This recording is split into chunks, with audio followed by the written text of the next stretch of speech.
পাপা, আমাকে ভুক লেগেছে। মা কোথায়? আমাকে মার কাছে যেতে হবে। এ আল্লাহ, আমাদের মাকে ফিরিয়ে দাও। আমাদের খুব ভুক লেগেছে। আমাদের কেউ ভালোবাসে না।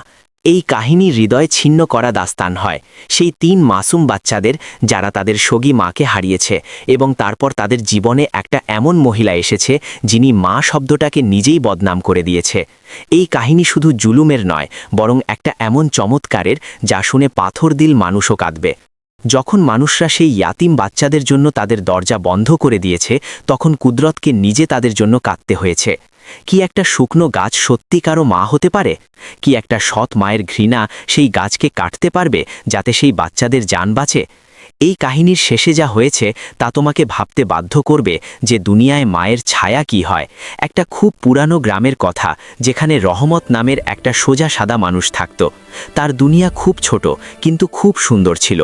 সেই ছোট্ট দুনিয়ায় তার ৩টা পেয়ারি মেয়ে ছিল, যাদের নাম রুকাইয়া, সাকিনা এবং সবচেয়ে ছোট জাইনব ছিল।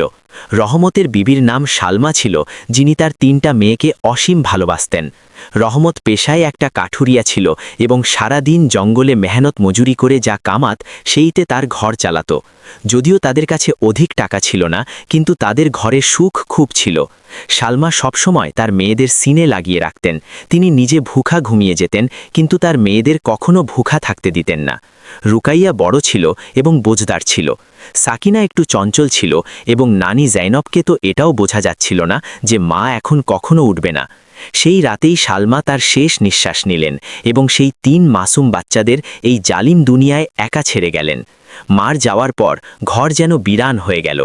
রহমত তো একেবারে ভেঙে পড়ল। তাকে বোঝা যাচ্ছিল না যে সে কাজে যাবে না ঘরে তার বাচ্চাদের সামলাবে। মেয়েরা সারাদিন মাকে স্মরণ করে কাঁদত, এবং যখন রহমত সন্ধ্যায় ঘরে আসত, তাকে তার বাচ্চাদের নেমে যাওয়া মুখ দেখে খুব দুঃখ হতো। গ্রামবাসী এবং আত্মীয়রা রহমতকে বোঝাতে শুরু করল যে রহমত, তোমার মেয়েরা এখনও ছোট, এদের পালনের জন্য একটা মায়ের দরকার, তুমি দ্বিতীয় বিয়ে করো। রহমত প্রথমে তো মানল না, কারণ তাকে ভয় ছিল যে সৎ মা তার মেয়েদের ভালোবাসবে না। কিন্তু যখন সে দেখল যে তার অনুপস্থিতিতে বাচ্চারা ভুখে তড়পাচ্ছে এবং নোংরা কাপড়ে ঘুরছে, তাহলে সে পাথর দিল করে দ্বিতীয় বিয়ের জন্য হাঁ বলে দিল। গ্রামেরই একটা মহিলা, যার নাম নগিনা ছিল, তার সাথে রহমতের বিয়ে নির্ধারিত হয়ে গেল। নগিনা আগে থেকেই বিবাহিত ছিল, কিন্তু তার স্বামী মারা গিয়েছিল এবং তার নিজের একটা মেয়ে ছিল, যার নাম ববলি ছিল। রহমত মনে করল যে নগিনা নিজে একটা মা, এবং একটা মেয়ের মা হওয়ার নাতে সে তার মেয়েদেরও দর্দ বুঝবে। কিন্তু রহমত এটা জানত না যে সে অজান্তেই তার মেয়েদের জীবনে একটা ডাইনকে অন্তর্ভুক্ত করেছে। বিয়ে হয়ে নগিনা তার মেয়ে ববলির সাথে রহমতের ঘরে এলো। শুরুর কয়েকদিন তো নগিনা খুব ভালো নাটক করল। সে রহমতের সামনে বাচ্চাদের স্নান করালো, ধোয়ালো এবং ভালো খাবার খাওয়ালো। রহমত খুব খুশি হলো যে তার মেয়েদের আবার মায়ের ভালোবাসা মিলেছে। সে নিশ্চিন্ত হয়ে তার কাজে যেতে লাগলো।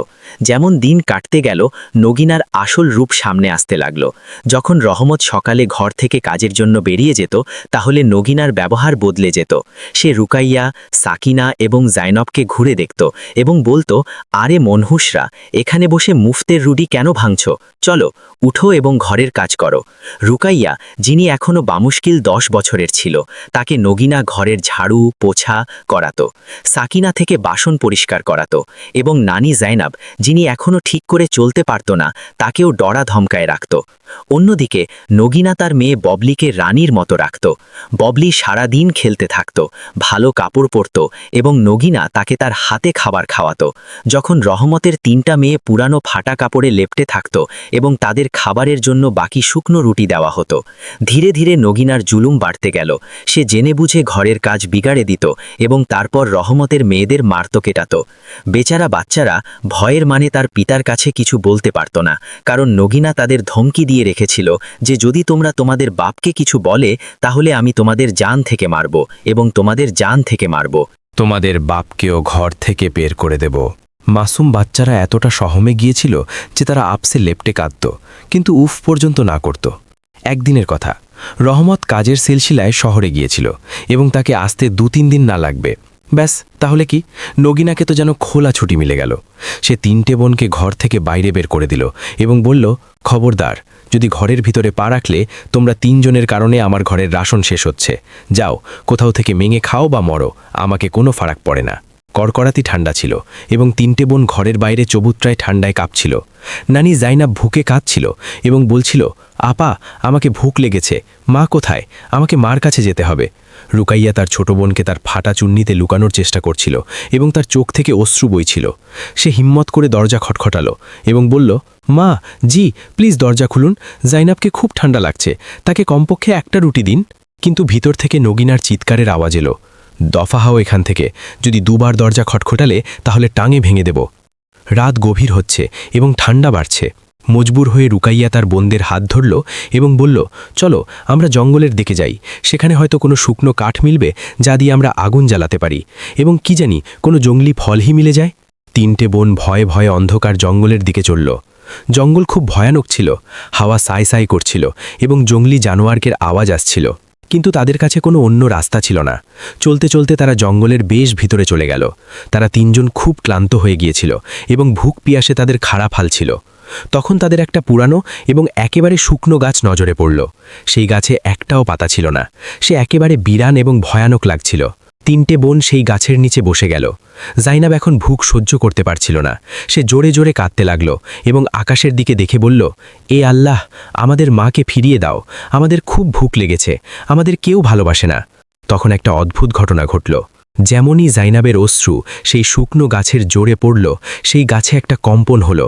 অচানক সেই শুকনো গাছ থেকে একটা কারানের আওয়াজ এলো, যেন কেউ খুব দর্দে আছে। 3টে বোন ভয় পেয়ে গেল এবং একে অপরের সাথে চেপে গেল। তখন রুকাইয়া দেখল যে সেই গাছের তনে থেকে কিছু টপকছে। সে কাছে গিয়ে দেখল, তাহলে তার রোমটে খাড়া হয়ে গেল। সে পানি ছিল না এবং নাহি গাছের গন্ধ ছিল, সে লাল রঙের রক্ত ছিল। সে শুকনো গাছ রক্তের অশ্রু কাঁদছিল। এই মঞ্জর এতটা খৌফনাক এবং দর্দনাক ছিল যে কেউ ভয় পাবে, কিন্তু সেই বাচ্চাদের সেই গাছ থেকে ভয় লাগল না, বরং একটা অদ্ভুত অপনাপন অনুভব হলো। তখন সেই গাছ থেকে একটা জানা পরিচিত আওয়াজ এলো, আমার বাচ্চারা, আমার লাডলিরা, ভয় পেও না, আমি তোমাদের মা। এটা শুনে 3টে বোন চমকে গেল। এই আওয়াজ একেবারে তাদের মা সালমার মতো ছিল। রুকাইয়া কাঁদতে কাঁদতে বলল, মা, কি এটা আপনি? আপনি কোথায়? আমাদের দেখা যাচ্ছে না কেন? গাছ থেকে আবার আওয়াজ এলো, মেয়ে, আমি মারা গিয়েছি, কিন্তু আমার রূহ তোমাদের দুঃখী দেখে তর পাচ্ছে। আল্লাহ আমার দোয়া কবুল করেছেন এবং আমাকে এই গাছের রূপে তোমাদের কাছে আসার অনুমতি দিয়েছেন, যাতে আমি তোমাদের ভুক মেটাতে পারি। আমার বাচ্চারা, দেখো, উপরে দেখো, আমার শাখায় তোমাদের জন্য ফল লেগেছে। 3 জনে উপরে দেখল, তাহলে অবাক হয়ে গেল। যে গাছ এখনও পর্যন্ত একেবারে শুকনো ছিল, তার উপর অচানক বড় বড় এবং সোনালি রঙের আপেল ঝুলছিল। সেই আপেল দেখতে এতটা রসালো এবং জাদুই লাগছিল যে দেখতেই ভুক আর বাড়বে। মায়ের আওয়াজ এলো, আমার বাচ্চারা, এই ফলগুলো ছিঁড়ে নাও এবং জি ভরে খাও, এটা জান্নাতের ফল, এগুলো খেয়ে তোমাদের কখনো ভুক লাগবে না। 3টে বোন তাড়াতাড়ি সেই ফল ছিঁড়ল এবং খেতে লাগল। যেমনই তারা প্রথম নিবালা নিল, তাদের শরীরে একটা অদ্ভুত তাগত এলো। সেই ফল এতটা মিষ্টি এবং স্বাদিষ্ট ছিল যে তারা জীবনে এমন কিছু খায়নি। পেট ভরার পর তাদের ঘুম আসতে লাগল। মা বললেন, আমার বাচ্চারা, এই গাছের ছায়ায় ঘুমিয়ে যাও, আমি সারা রাত তোমাদের হেফাজত করব। সেই রাত জঙ্গলের খতরনাক জানোয়ারদের মাঝেও তারা 3টে বোন বেখৌফ হয়ে ঘুমালো, কারণ তাদের জানা ছিল যে তাদের মা তাদের সাথে আছে। সকালে যখন তাদের চোখ খুলল, তাহলে তারা দেখল যে তাদের কোলে কিছু আর ফল রাখা আছে। মায়ের আওয়াজ এলো, মেয়েরা, এই ফল তোমাদের সাথে নিয়ে যাও এবং যখন ভুক লাগবে এগুলো খেয়ে নাও, কিন্তু খবরদার এই কথা কাউকে বলো না, খাস তরে তোমাদের সৎমাকে একেবারে না। 3টে বোন খুশি খুশি ঘরে ফিরে এলো। তাদের মুখ এখন খেলা ছিল এবং চোখে চমক ছিল। যখন তারা ঘরে পৌঁছল, তাহলে নাগিনা তাদের দেখে মুখ বানালো এবং বলল, এসেছে মানহুস, আমি ভাবছিলাম যে রাতভর কোনো জানোয়ার তোমাদের খেয়ে গিয়েছে, কিন্তু তোমরা তো বেশর্মের মতো ফিরে এসেছো। বাইসে কি খেয়েছো জঙ্গলে? মুখগুলো বড় চমকছে। রুকাইয়া ভয়ে বলল, কিছু না মাজি, শুধু জঙ্গলে পানি পান করেছিলাম এবং সেখানেই ঘুমিয়ে গিয়েছিলাম। নাগিনাকে সন্দেহ তো হলো, কিন্তু সে বেশি মনোযোগ দিল না। দিন কাটতে গেল। এখন 3টে বোনের এটা প্রতিদিনের নিয়ম হয়ে গেল। যখনই নাগিনা তাদের খাবার না দেয় বা ঘর থেকে বের করে দেয়, তারা 3 জন চুপচাপ জঙ্গলে সেই গাছের কাছে পৌঁছে যায়। সেখানে গিয়ে তারা তার মার সাথে কথা বলে, তার দুঃখ দর্দ ভাগ করে এবং গাছ তাদের মিষ্টি ফল দেয়। ধীরে ধীরে সেই মেয়েদের স্বাস্থ্য উন্নত হতে লাগল। তারা আগের থেকে বেশি সুন্দর এবং স্বাস্থ্যবান হয়ে গেল। তাদের মুখে একটা নূর থাকতে লাগল। এই কথা নাগিনাকে খটকাতে লাগল। সে ভাবত যে আমি এদের খাবার একটা দানা না দিই, সারাদিন এদের থেকে কাজ করাই, তবু এটা এতটা খুশি এবং স্বাস্থ্যবান কেন? নিশ্চয়ই কোনো রাজ আছে যা এরা আমার থেকে লুকাচ্ছে। অন্যদিকে নাগিনার নিজের মেয়ে ববলি বেশি খাওয়া এবং আরাম করার কারণে অসুস্থ এবং আলস্য হয়ে যাচ্ছে। নাগিনার জ্বালা আর বাড়ল। সে ঠান নিল যে সেই রাজের খোঁজ লাগিয়ে রাখবে। একদিন যখন নাগিনা 3টে বোনকে জঙ্গলের দিকে দেখল, তাহলে সে ববলিকে ডেকে বলল, মেয়ে, আজ চুপচাপ এই 3 জনের পিছু কর। দেখ তো এরা জঙ্গলে গিয়ে কি করে, কোথা থেকে খায়। ববলি দবে পায়ে সেই 3টে বোনের পিছনে পিছনে জঙ্গলের দিকে চলল। 3টে বোন বেখবর ছিল যে কেউ তাদের পিছু করছে। তারা সেই শুকনো গাছের কাছে পৌঁছে এবং গাছ থেকে লেপ্টে কাঁদতে লাগল। মা, মা, আমরা এসেছি, আমাদের ভুক লেগেছে। ববলি একটা ঝাড়ির পিছনে লুকিয়ে এটা সব দেখছিল। সে দেখল যে যেমনই মেয়েরা মাকে ডেকেছে, সেই শুকনো গাছ অচানক হারা ভরা হয়ে গেল এবং তার উপর সোনালি আপেল লেগে গেল। গাছ থেকে কোনো মহিলার বলার আওয়াজও আসছিল। ববলি এটা দেখে অবাক হয়ে গেল। সে দেখল যে মেয়েরা ফল খেয়েছে এবং তারপর তার চুন্নিতে কিছু ফল বেঁধে নিয়েছে। ববলি ঈর্ষা এবং লোভে ভরে গেল। সে উল্টো পায়ে দৌড়ে এবং ঘরে এসে তার মা নাগিনাকে সব কিছু বলে দিল। মা গাজাব হয়ে গেল। সেই 3টে বোন জঙ্গলে একটা জাদুই গাছের কাছে যায়। সেই গাছ তাদের সাথে কথা বলে এবং তাদের সোনার মতো চমকানো ফল দেয়। সেই গাছ তাদের নিজের মেয়ে বলে। নাগিনা এটা শুনে আগুন বাবুলা হয়ে গেল। সে ভাবল, ভালো তো এই কথা আছে, এদের মারা গিয়েছে মা এখনও ভূত হয়ে এদের সাহায্য করছে, এই কারণে এরা এতটা খুশি থাকে। এখন আমি সেই গাছকে জড় থেকে শেষ করে দেব। না থাকবে বাঁশ, না বাজবে বাঁশুড়ি। নাগিনা সেই সময় একটা বড় কুলহাড়ি তুলল এবং ববলিকে সাথে নিয়ে জঙ্গলের দিকে চলল। তার চোখে রক্ত উঠে গিয়েছিল। সে গুস্সায় বড়বড় করছিল যে আজ আমি সেই গাছের টুকরো টুকরো করে দেব এবং জ্বালিয়ে ছাই করে দেব। উধর 3টে বোন এখনও ঘরে ফিরে আসেনি। তারা জঙ্গলেই কিছুক্ষণ খেলছিল। অচানক তাদের তার সৎমা নাগিনা এবং ববলি জঙ্গলের দিকে আসতে দেখা গেল। নাগিনার হাতে চমকানো কুলহাড়ি দেখে রুকাইয়া বুঝল যে নিশ্চয়ই কোনো অনহনি হবে। সে চিৎকার করল, ভাগো বোনেরা, মাকে বাঁচাতে হবে। 3টে বোন দৌড়ে গাছের কাছে পৌঁছে এবং গাছ থেকে লেপ্টে গেল। রুকাইয়া কাঁদতে কাঁদতে বলল, মা, ভাগো এখান থেকে, সেই ডাইন তোমাকে কাটতে আসছে। মায়ের আওয়াজ এলো, আমার বাচ্চারা, তোমরা এখান থেকে সরে যাও, সে খুব খতরনাক মহিলা আছে, সে তোমাদের চোট পৌঁছাতে পারে। কিন্তু বাচ্চারা গাছকে ছাড়ল না। এতক্ষণে নাগিনা সেখানে পৌঁছে গেল। তার মুখ গুস্সায় লাল ছিল। সে 3টে মেয়েকে চুল ধরে টেনে এবং গাছ থেকে দূরে ফেলে দিল। হট যাও মানহুসরা, আজ আমি এই ভুতিয়া গাছকে কেটেই দম নেব। নাগিনা কুলহাড়ি হাওয়ায় লাহুরালো এবং পুরো তাকাতে গাছের তনে ওয়ার করল। যেমনই কুলহাড়ি গাছে লাগল, গাছ থেকে একটা ভয়ানক চিৎকার বের হলো, যেন কোনো মানুষকে গভীর জখম লেগেছে এবং সেখান থেকে রক্তের ধারা ফুটে পড়ল। এটা দেখে বাচ্চারা চিৎকার করে উঠল, না, মাকে মেরো না। কিন্তু নাগিনার উপর তো যেন শয়তান সওয়ার ছিল। সে হাসতে হাসতে বলল, আজ আমি দেখি কে আসে তোমাদের বাঁচাতে। আমি এই গাছকে জ্বালিয়ে এর ছাই থেকে আমার চুল্লির আগুন জ্বালাবো। নাগিনা দুবার ওয়ার করার জন্য কুলহাড়ি তুলল, কিন্তু তখন কুদরতের করিশ্মা হলো। অচানক আকাশে কালো মেঘ ঘিরে এলো এবং তেজ আঁধি চলতে লাগল। জঙ্গলের শুকনো পাতা গোল গোল ঘুরতে লাগল। সেই শুকনো গাছের জড়গুলো অচানক জমিন থেকে বাইরে বের হতে লাগল, যেন কোনো ঘুমন্ত দানব জেগে উঠেছে। নাগিনা এবং ববলি ভয়ে কাঁপতে লাগল। গাছের শাখাগুলো, যা এখনও পর্যন্ত শুকনো ছিল, অচানক সাপের মতো লহরাতে লাগল। গাছ থেকে একটা ভারী এবং গুস্সার আওয়াজ এলো, এ পাপী মহিলা, তুমি মাসুম বাচ্চাদের সত্য করেছ, তুমি একটা মায়ের মমতায় ওয়ার করেছ, এখন তোমার অঞ্জাম খুব খারাপ হবে। নাগিনা পিছনে হটতে লাগল, কিন্তু তখন গাছের জড়গুলো নাগিনা এবং ববলির পায়ে জড়িয়ে নিল। তারা দুজন চিৎকার করতে লাগল, ছাড়ো আমাদের, ছাড়ো, বাঁচাও। কিন্তু সেখানে কেউ বাঁচানোর ছিল না। বাচ্চারাও এই মঞ্জর দেখে ভয় পেয়ে গেল, কিন্তু গাছ তাদের তার একটা শাখা থেকে ভালোবাসায় সাহলালো এবং বলল, ভয় পেও না আমার বাচ্চারা, এটা তোমাদের দুজনের কিছু খারাপ করবে না। গাছের জড়গুলো নাগিনা এবং ববলিকে হাওয়ায় উল্টো লটকিয়ে দিল। নাগিনা ক্ষমা চাইতে লাগল, আমাকে ক্ষমা করো সালমা বোন, আমাকে ক্ষমা করো, আমি আইন্দা কখনো এই বাচ্চাদের সত্য করব না, আমি তোমাদের পায়ে পড়ি। কিন্তু গাছ বলল, এখন খুব দেরি হয়ে গিয়েছে, তুমি মা হওয়ার নামে কলঙ্ক লাগিয়েছ, তুমি এই ফুলের মতো বাচ্চাদের ভুকা রেখেছ, মারা পিটিয়েছ, এখন তোমাকে এর সাজা মিলবে।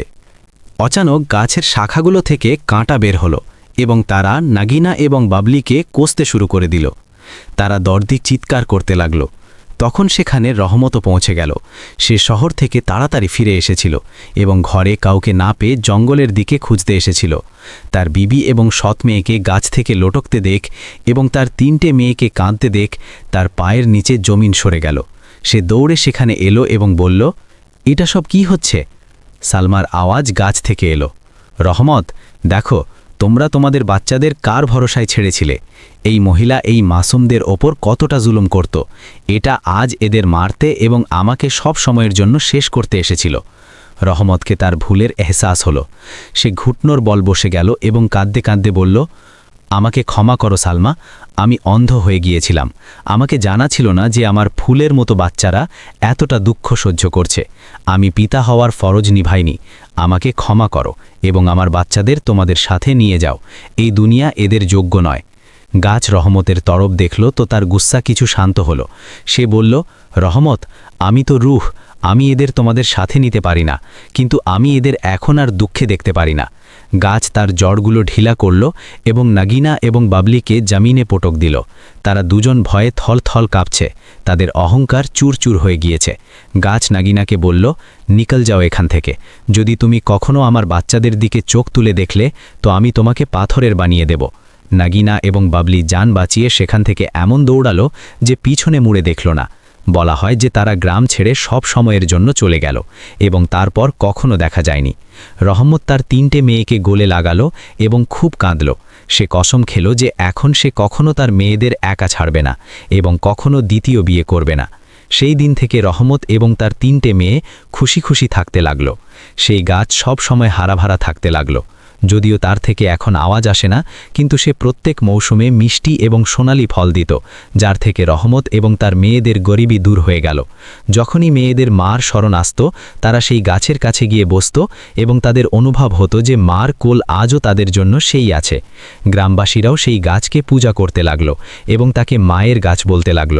এই কাহিনী আমাদের শেখায় যে দুনিয়ার সব রিশতে জুট হতে পারে, কিন্তু মার রিশতা কখনো জুট হয় না। মা চাহে জিসম থেকে দূর হয়ে যায়, কিন্তু তার রূহ সব সময় তার বাচ্চাদের আশেপাশে থাকে এবং তাদের হেফাজত করে। দোস্তরা, আমাকে আশা আছে যে তোমাদের এই কাহিনী এবং এর থেকে মিলা শিখ খুব পছন্দ হয়েছে। যদি তোমাদের এই ভিডিও ভালো লেগে থাকে তো এটাকে লাইক করতে ভুলো না। তোমাদের দোস্ত এবং পরিবারের সাথে শেয়ার করো এবং এমনই প্রেরণাদায়ক কাহিনীর জন্য আমাদের চ্যানেল